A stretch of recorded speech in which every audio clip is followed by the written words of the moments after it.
Pemirsa, inovasi dan disrupsi teknologi membawa banyak perubahan besar di seluruh sektor. Bahkan tanpa disadari, kehadiran teknologi kini telah merasuk hingga ke fundamental kehidupan dan aktivitas masyarakat sehari-hari. Namun perubahan tersebut juga telah mendorong munculnya berbagai bahaya dan permasalahan-permasalahan baru seperti penipuan daring, penyebaran berita bohong, hingga penyalahgunaan data pribadi.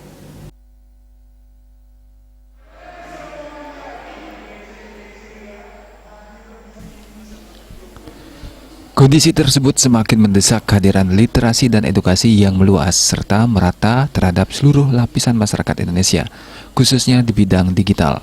Kesadaran dan pemahaman yang mendalam terkait pemanfaatan teknologi digital menjadi sebuah urgensi yang perlu segera dipenuhi guna mewujudkan ruang digital yang nyaman, produktif, dan kreatif. Menjawab kebutuhan tersebut, Kementerian Kominfo bersama GNLD Siberkreasi telah menginisiasi program literasi digital nasional yang telah menjangkau lebih dari 12,5 juta masyarakat di 514 kabupaten kota pada 34 provinsi di tahun 2021 ini. Herman Joses Mokalo selaku Ketua Umum Siberkreasi mengatakan tujuan utama dari pelaksanaan program literasi digital ialah untuk membangun kesadaran dan pengetahuan masyarakat terhadap pemanfaatan digital teknologi, serta pengembangan, meningkatkan, dan memberdayakan keterampilan masyarakat Indonesia di dunia digital didasari oleh 4 pilar literasi digital, yakni kecakapan digital, keamanan digital, etika digital, dan budaya digital.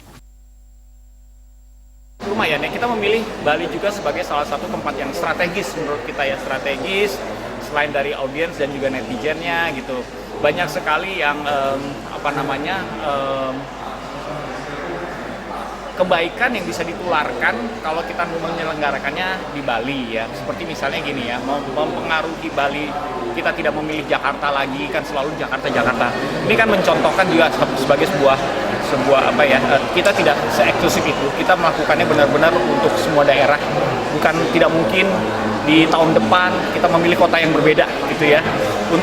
Karena dalam literasi digital itu ada pilar-pilarnya itu seperti digital skill, digital safety, digital ethics, digital culture. Itu menunjukkan bahwa ini sebenarnya bukan eksklusif untuk urban, untuk kota Jakarta secara khusus gitu loh. Tapi pilar-pilar ini bisa dan harus sebaiknya idealnya dimiliki oleh seluruh masyarakat Indonesia. Dan ini kan kita bisa menunjukkannya dengan salah satu buktinya adalah memilih kota-kota tertentu yang bisa mewakili wilayah Indonesia juga gitu. Bali salah satu dinilai strategis.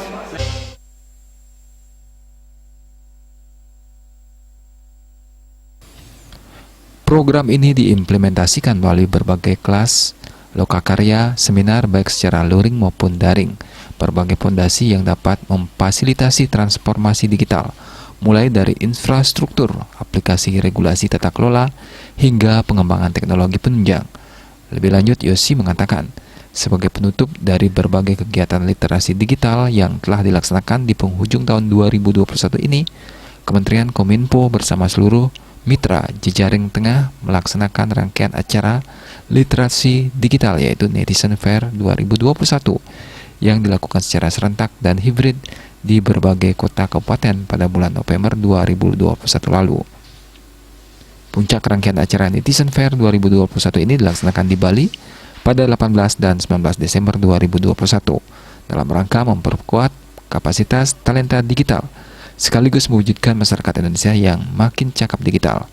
Dalam kegiatan ini terdapat talkshow interaktif ngobrolin literasi digital yang membahas 4 pilar literasi digital, juga isu-isu terkini mengenai teknologi digital. Tidak hanya itu, pelatihan dan kelas-kelas digital yang bertajuk Netizen Talks yang akan mengulas pemanfaatan digital teknologi secara lebih mendalam seperti pembuatan konten yang menarik, tip dan trik membuat podcast, hingga kelas animasi. Lebih lanjut, kegiatan ini dihadiri oleh berbagai narasumber mewakili komunitas, akademisi, public figure, dan para pemangku kepentingan di bidang literasi digital seperti gubernur, wali kota, pegiat-pegiat literasi digital, praktisi media sosial, hingga berbagai key opinion leader di setiap kota dan lain sebagainya. Acara ini dimeriahkan pula oleh penampilan berbagai band dan artis nasional seperti Hivi, Yura Yunita, dan Malik Essential. Selain itu, dalam rangkaian acara ini akan diberiakan Siberkreasi Award untuk pemenang lomba-lomba video pendek serta challenge-challenge bertajuk Indonesia Makin Cakap Digital yang diadakan oleh Kementerian Kominfo bersama GNLD Siberkreasi. Agus Sudiatmiko, Bali TV.